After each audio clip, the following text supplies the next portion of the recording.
I am your host, Nicole Will, and we're so happy you're here as we navigate the world with your aging loved one. We are here to come alongside older adults, family members, and the senior living community as we explore the world of aging and elder care with helpful resources, informative interviews, and approachable conversation. We get to do this together, so join us on our journey, and this is the Will Gather podcast. The end of life does not need to be filled with the fear of the unknown. Today, we are normalizing conversations around the end of life and end of life planning. And the Love Always Project is having a movement promoting constructive conversation and the value of what pre-planning looks like. Today, my guest is Kim Medici Shelquist. She has spent nearly a decade on the leadership team of Hospice of Central Iowa. She's a trusted leader, a source in end-of-life care matters. And from her own personal story, she learned at the end of life, people have fear, but most of all, the fear of being forgotten. And we hold close and treasure the moments and memories of our loved ones who have gone before us. Kim shares with us about her hospice background and her personal experience with choices and planning around the end of life with her mom. What are the values that lead people to consider an end of life plan? How do we start having the conversation around end of life planning? What are the benefits that we gain when we plan ahead and why it's so important to have these conversations? What do we often overlook in pre-planning? Maybe the mistakes that are usually made. And how do we shift our mindset from fear to fun? How does the Love Always Project support families and where can we learn more? Here is my conversation with Kim Medici Shelquist. Hi, Kim. You are on a mission to change our perception around end of life issues and normalizing that conversation. I would love for you to tell us more about yourself and the root of your focus on those end of life issues and what brought you here. Yeah, thank you. It's good to see you. I started my career in end of life about a little over 20 years ago when I joined a local hospice here in Iowa, Hospice of Central Iowa. It's now Every Step. I came on board as their communications person and quickly realized that there was so much that people didn't understand about end of life, and that it's not just the last few days or even the last few weeks, but a much more extended period of time that we all need to think about. And it really starts when we begin to have questions for ourselves about, how would we want our end of life to look? How do we want to be treated?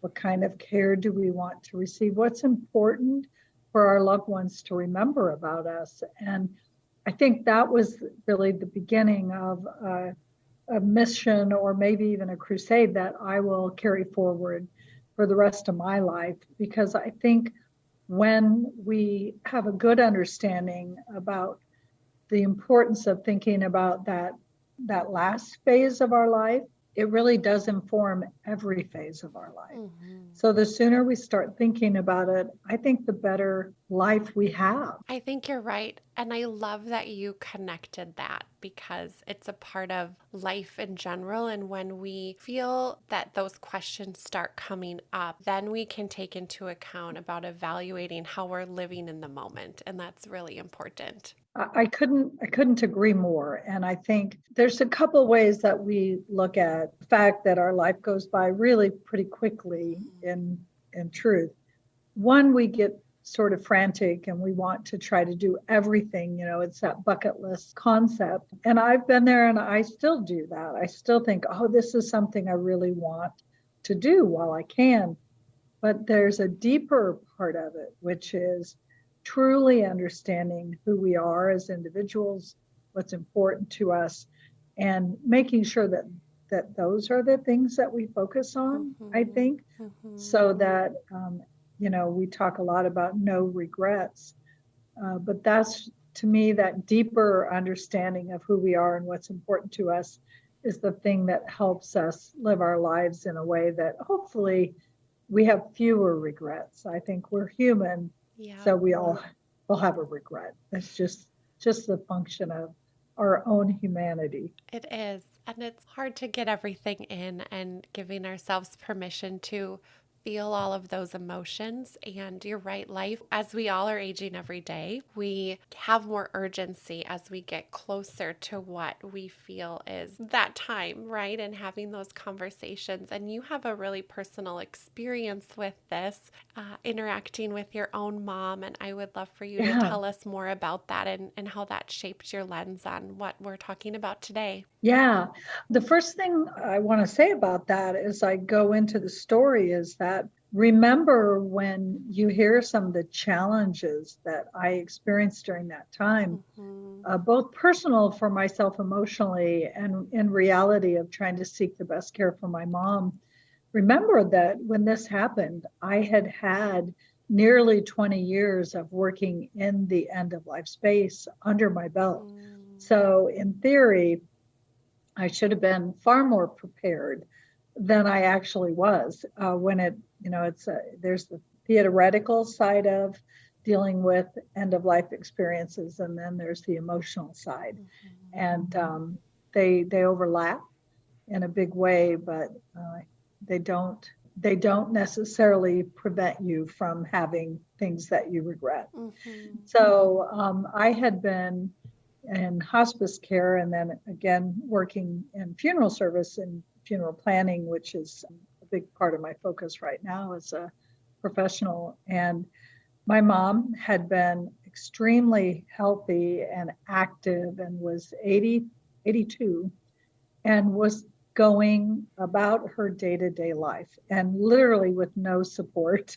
from myself or my sister. I mean, she was just incredibly independent. Our dad had died very suddenly 20 years ago, and she had made a life for herself and was living it. And one morning she called me and she said, I don't feel well. I think I'm having a heart attack. And so, of course, I said, okay, I want you to take an aspirin, sit down on the couch. I'm calling 911. And, we really went into that thinking, this is our mother who's healthy and active and, had just put up her assortment of 20 Christmas trees Oh in my her goodness. house, little Oh. ones, big ones, carrying them up the stairs. And my sister and I went into this really thinking, well, she's going to have open heart surgery and she'll be fine. It'll take a while. We knew she was older, but it'll take a while, but she'll be back to herself, in 6 months or so. Thank goodness this was all pre-COVID. So we were able to stay with her in the hospital and spend time with her that way. But what turned out is that she wasn't okay. As part of the surgery, there were a couple of complications. She ended up having an infection that they could not get under control. And so for the next 2 months, we kind of watched as she declined and we saw things not going very well. But nevertheless, we were so certain because of her life experience and our experience with her was that they would figure it out and it would be okay. And I remember having worked in hospice all those years attempting to get her at the time to talk about what kind of things would you want? What kind of care would you want? And because by this time my father had died and I knew it would be up to my sister and I to help her through that. And she was so resistant to talking about death. And I think that was part of her sort of her zest for life was like, I can't think about it. It'll slow me down. And how many people think talking about death will kill them, Mm-hmm. right?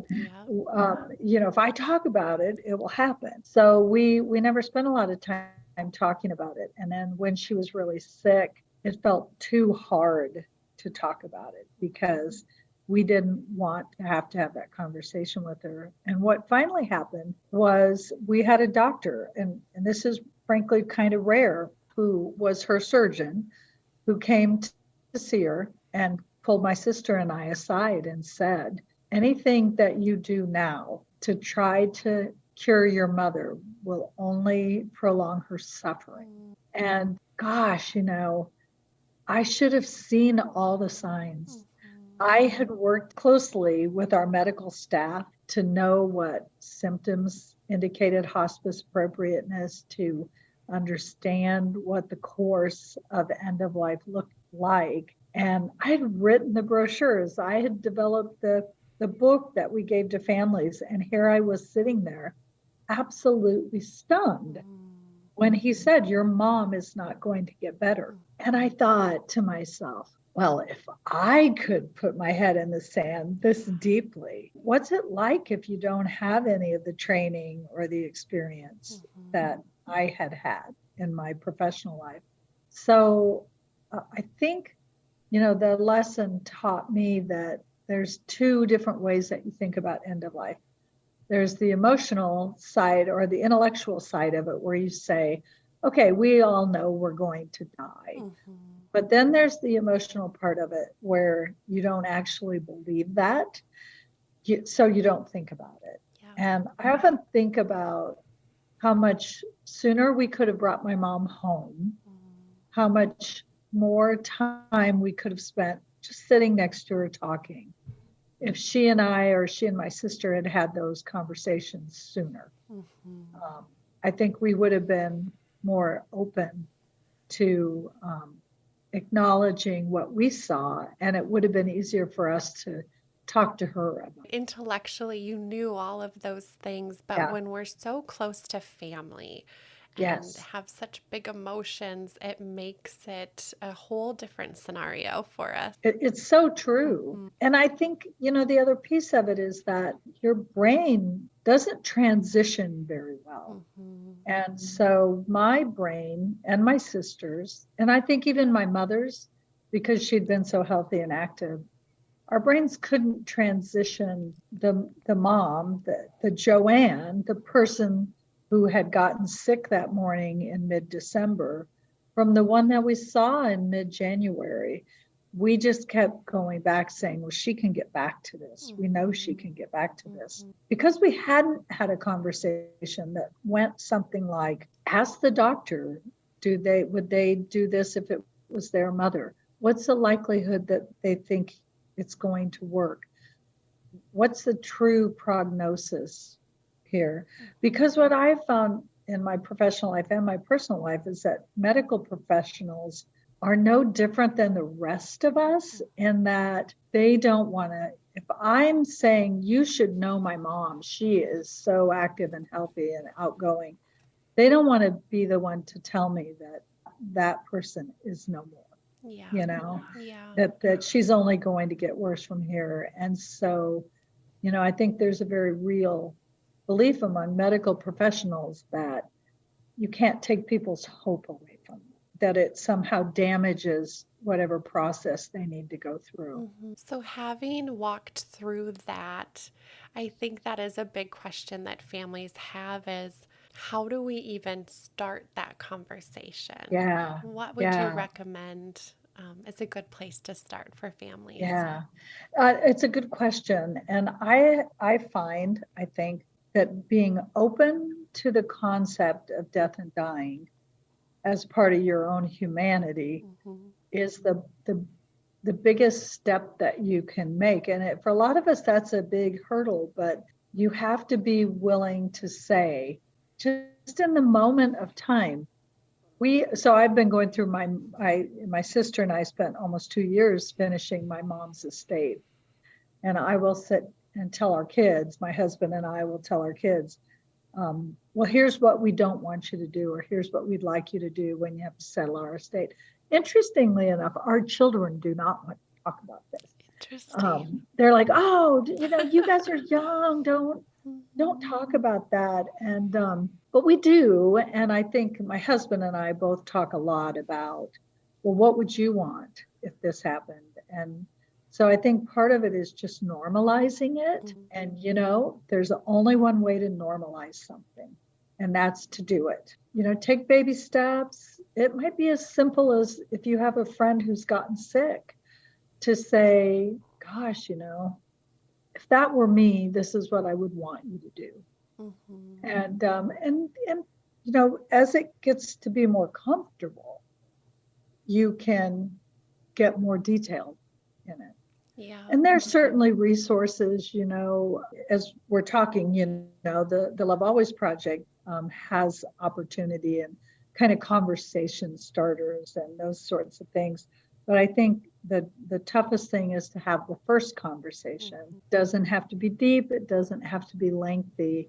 But once you indicate to your family that you're open to having those conversations, they do become much more natural. It is, and it's shifting that mindset from fear to, I know the Love Always Project talks about this, that there can be, I don't know if joy is the right word, maybe joy or Yeah, calmness and peace and fun in having that. So if we shift how we're looking at it, that can help. I know a lot of our fear of even bringing up the conversation is, like you said, getting yeah, comfortable with our own view of our mortality. And that is an inside job. yeah, Yeah. yeah. It is an inside job. I love that. I love the way you said that. And I agree. I think once we get a little more comfortable with it, Mhm. then there can be joy in it. It gives you permission to say to your kids, gosh, this really matters a lot to me. And when you were little and you did this, it made me feel this way. And today, I hope we can talk about this and you'll honor my wishes, or Mhm. anything that helps begins to give them a picture into what you want. Mhm. And then, of course, I'm a big advocate for actually writing it down and Mhm. making it happen. Mhm. I think that had my mom been more open to talking, and actually, on a positive note, one of the things that my mom did help us with in the midst of kind of not wanting to deal with any of this, part of the infection issue was that her kidneys couldn't tolerate the antibiotic. So Mhm. they started talking about dialysis as her kidneys started to shut down. And I remember her, kind of sitting up, and that she knew the doctor was coming, and just being so clear with the doctor and with us, no dialysis. Mhm. She did that. And it was a real gift for us Mhm. because I don't, even at that late stage in the game, she said no dialysis. Now, do I think my sister and I knew that would be her choice?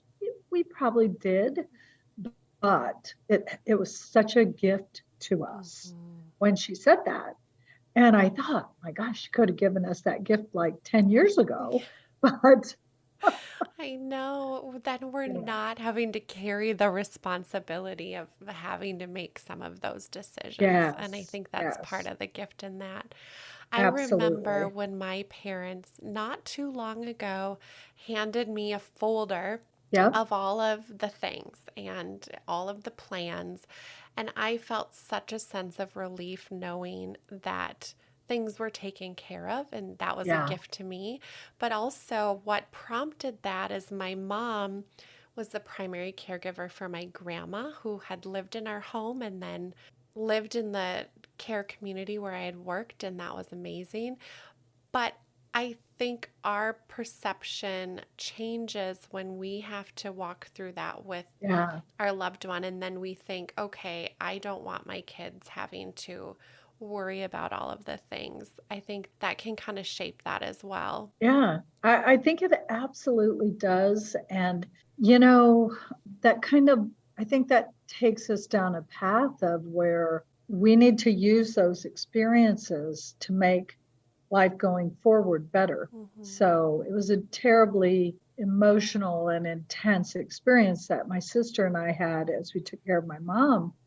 But it has led me to think about things. So I work in a field that really advocates for planning your funeral, but there's so many other things that you have to Mm-hmm. think about, right? I mean, that's a great thing to let your kids know what your wishes are, to make sure there's resources to pay for that. But we live on a little, what I call a hobby farm, and my husband is a hobby hoarder. Mm-hmm. And so we have, it's even things like being able to sit down with our kids at dinner and saying, if something happens to us both at one time, call an auctioneer, have them come out. Yeah. Don't worry about getting the best price for anything. Just get rid of it all, Mm-hmm. the old cars that your dad has collected, and the horse stuff that I've collected, it's okay No. for you just to sell it, get it gone and move on. But it also has made me realize coming through my mom's estate that even though we have a will in place, we need to do better with it. It Mm. needs more clarity. Mhm. So I really do encourage people to take those moments Mhm. and then don't just think, oh, I should. Write it down, put it on a to-do list and go do it. Yeah. You'll be happy when it's done and you can check it off the list. Yeah.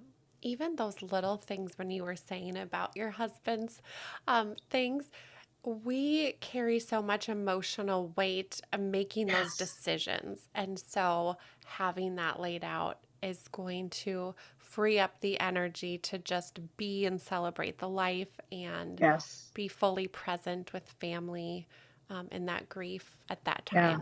Yeah. Yeah. I think so, because I think sometimes what happens when we lose somebody we love, we transfer all of those emotions to things that we know mattered to them. Mm-hmm. Mm-hmm. And so we tend to maybe hold on to things that, we all each individually have to decide, are we holding on to something that really adds value to our life? Are we holding on to something because we just don't know how to let it go? Yeah. And that's really for me, and I think for my husband as well, to be able to say to the kids, if those add value to your life, go ahead and keep them. But if they're just holding you back, do not hold on to them because they meant something to us. Mm-hmm. You know, Mm-hmm. the fact that they meant something to us doesn't mean we expect that to transfer to you. It's, it's That's a good, not that way, you yeah, know. yeah, yeah. Sell it and give it to somebody that will get the pleasure we got out of it, Hmm. and keep something else to remember us by. Yeah, I love that attaching, like, how does that bring you value in that Yeah. moment? That's a Yeah. really good way to look at it. We touched on some of those today, but what are those benefits that we gain when we plan ahead and the importance of having these very important conversations? The benefits that we gain from planning ahead and having these conversations is, one, there's sort of a residual memory that we have. Hey, we did have this conversation. And it comes back to the surface, because what happens so often when you're in crisis, and so crisis could be a diagnosis, it could be a sudden accident, it could be any number of things. You really don't function mentally to the degree that you would normally. So once you've had those conversations at a time when you can think through it and be rational, they sort of cement themselves a little bit. And it is so much easier to be able to say, oh, right, I remember we had this conversation. And Dad said very clearly, this was what he wanted.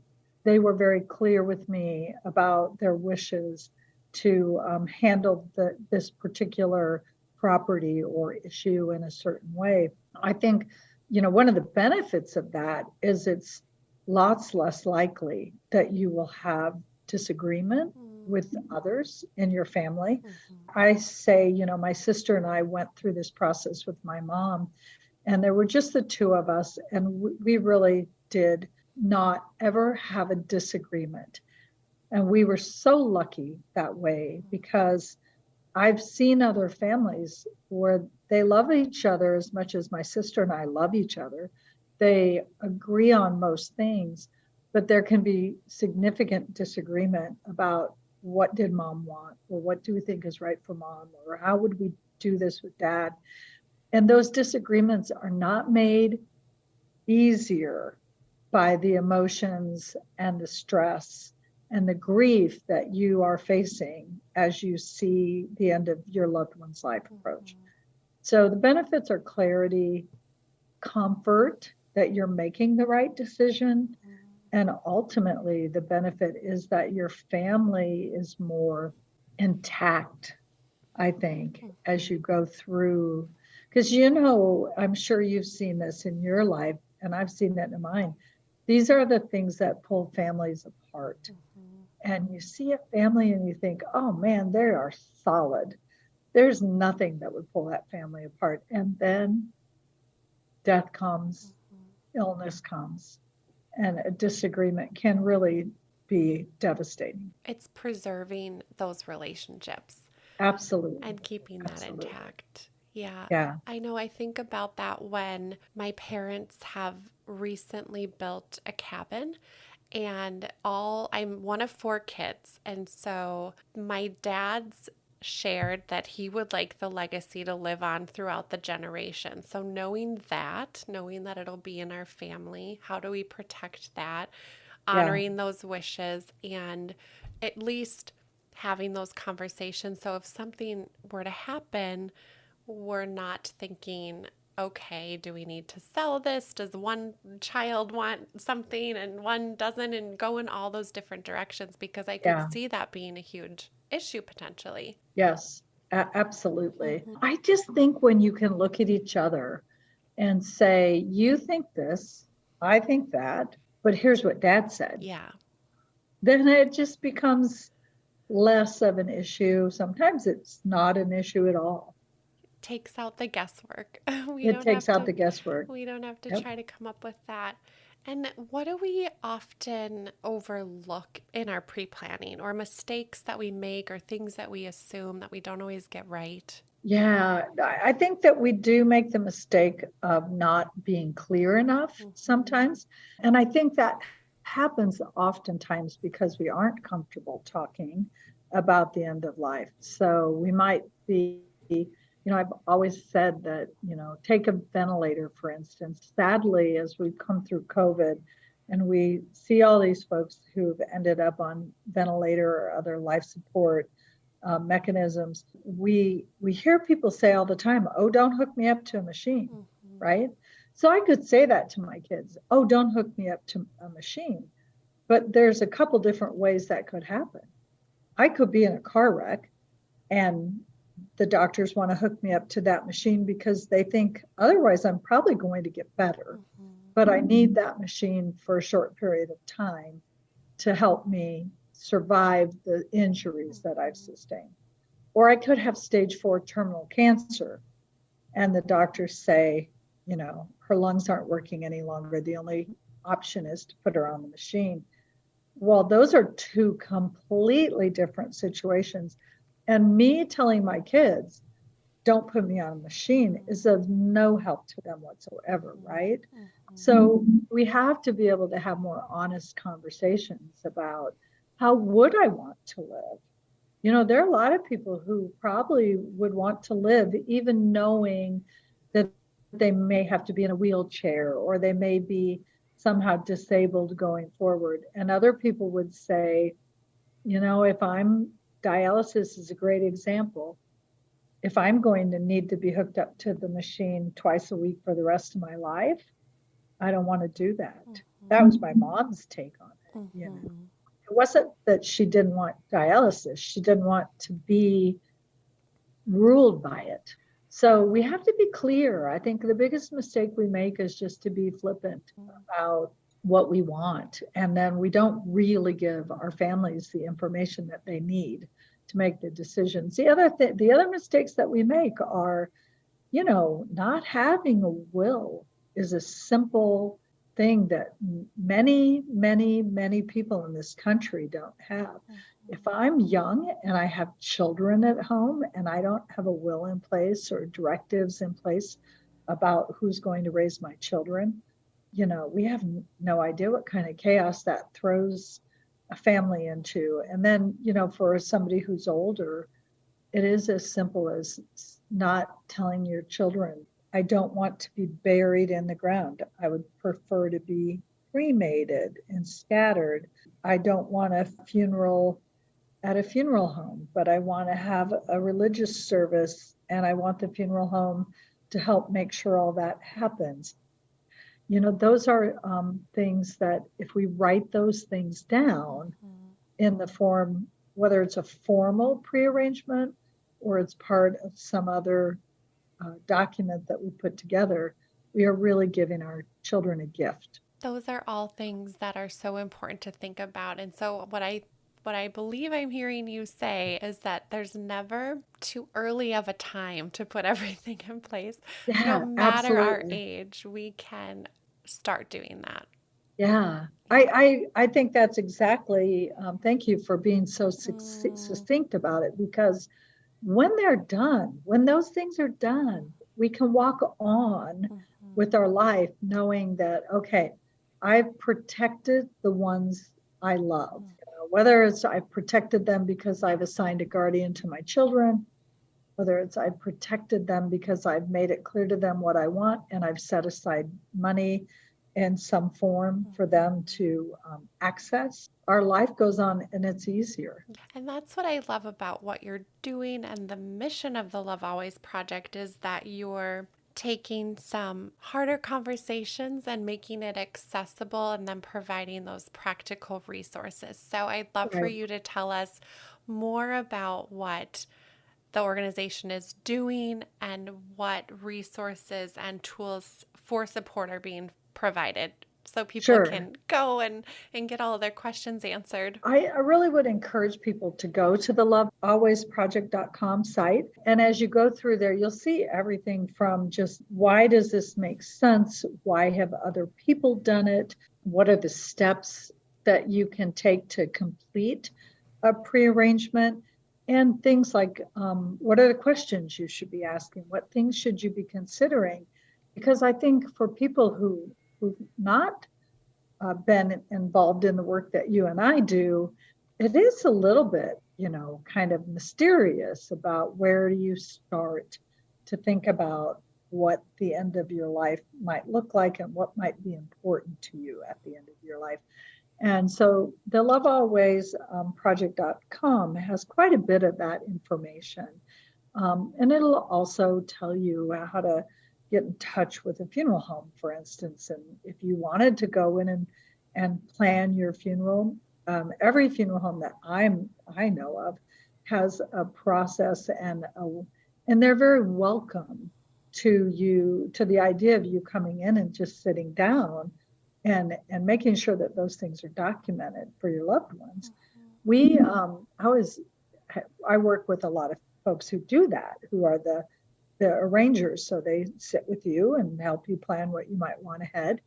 And I always, it's what's funny is that they'll tell you that people come in and they're really apprehensive, but then when they leave, they're laughing, they're smiling, because there really is an opportunity to sort of talk about the things that are important to you, and sharing some of those stories with people that you want to be, how do you want to be remembered?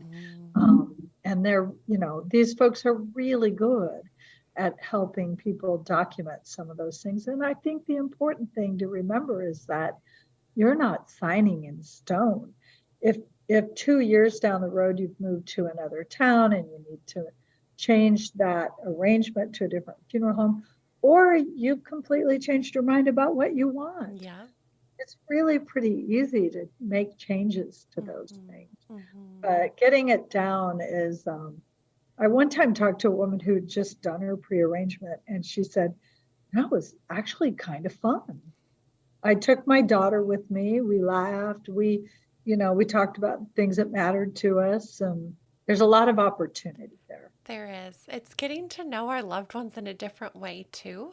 Um, Yeah. what is really important. And when I think about, well, what song would I even want? Or Right. what do I want that to look like? It helps me get more clear. And we kind of talked about that before on my wishes and who I am. And it's Yeah. like that self-evaluation of, okay, I'm getting really clear on when it comes down to it, what are those things that are important to me and that I want to convey to people when I'm not here anymore? Yeah. Hmm. Yes, exactly. This has been so nice to hear your mission and heart in the space and wanting to have those important conversations and hopefully moving that movement forward when we are younger. And I know because you and I are in the space, so it's probably on our mind more than others. But you're right, for most of us, we're not necessarily thinking about that. And it's Yeah. really important that we do. So thank you for your time. Thank you for your your wisdom, and I'm so glad we got to meet today. Well, thank you for having me. I really appreciate it. As you can tell, I'm more than happy to talk about death and dying. Yes, good. Well, and we'll send people over to the lovealwaysproject.com. Is it .com?